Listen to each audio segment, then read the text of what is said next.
correctly pronounced a 58-letter city on live national...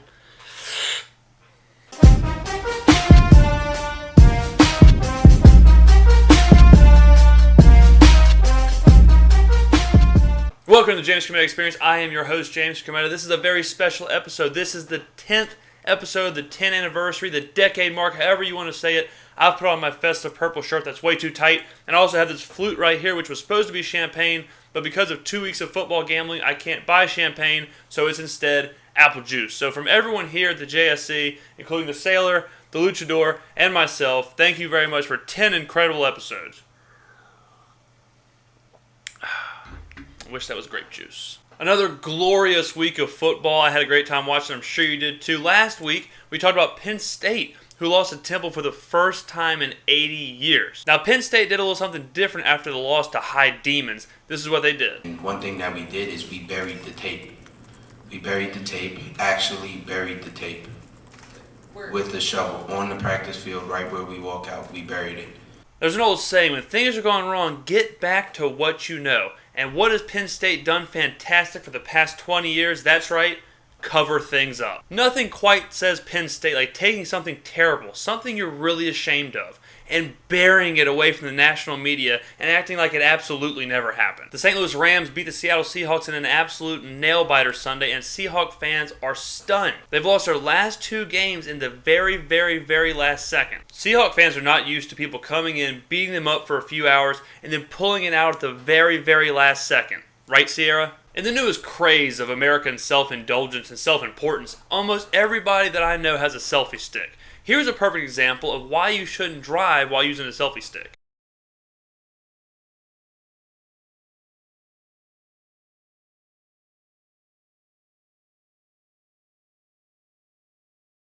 Now, to the naked eye, that's just an accident, but to me, that's a direct representation and a live shot of what I'm thinking I hope happens to every single person that I watch buy a selfie stick. Former New York Jet linebacker Jermaine Cunningham is in a little bit of hot water. Cunningham was suspended for 6 weeks for pleading guilty to 3 separate charges involved in a domestic dispute. The charges involved Cunningham taking nude pictures of his ex-girlfriend and leaking them to other websites. Sure, it's easy to be mad at this creep, invading her privacy, breaking every single form of trust between a man and a woman, exploiting this poor woman who now has to go through life every second of every day from when she wakes up to when she goes to sleep, knowing as she walks down the street, all the eyes peering around her have probably seen her at her absolute most vulnerable, completely shattering every single bit of her as a free woman. But what I'm mad about is this guy didn't even tell us what websites he put the pictures on. 19-year-old Keith Fraley made serious waves in the tech industry when he unveiled a series of tweets that his roommate Mark, a student at Michigan Tech University, came home blacked out drunk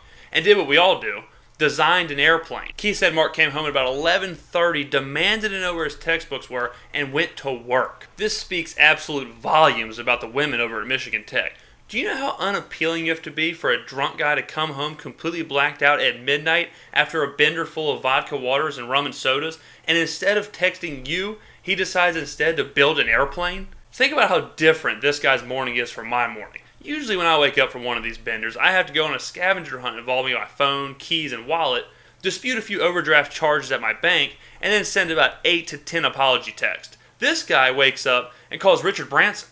No one quite deserves a raise like this English weatherman who correctly pronounced a 58-letter city live on TV. Now, we don't give raises here at the JSC, otherwise I'd be rich. But we do give applause from the Cartoon King, so play the clip.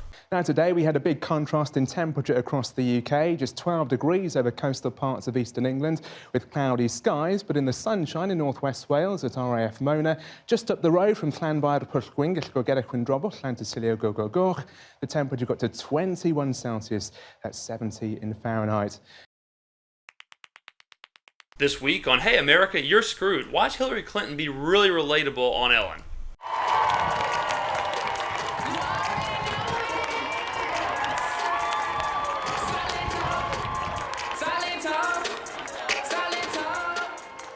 No, I'm with you, Hillary. I have no clue it would have made Bill cheat. According to CNBC, Houston will soon surpass Chicago as the nation's 3rd largest city. According to the article, in 2025, Houston will have 2.7 million people in the city, while Chicago will only have 2.5 million. I'm not going to lie, I'm a little surprised by the article. Mostly because the guy who's leading all presidential polls, wants to you know, build a wall around the state that the city is in. I don't know how much population growth Houston will have when there's a giant stained glass door that people have to walk through just to get into the city. The Latinos love Trump, and I love them. Former top 5 tennis player in the world James Blake did not exactly enjoy his time in a Flushing, New York hotel while he was in town enjoying the US Open. Blake was tackled to the ground by a police officer.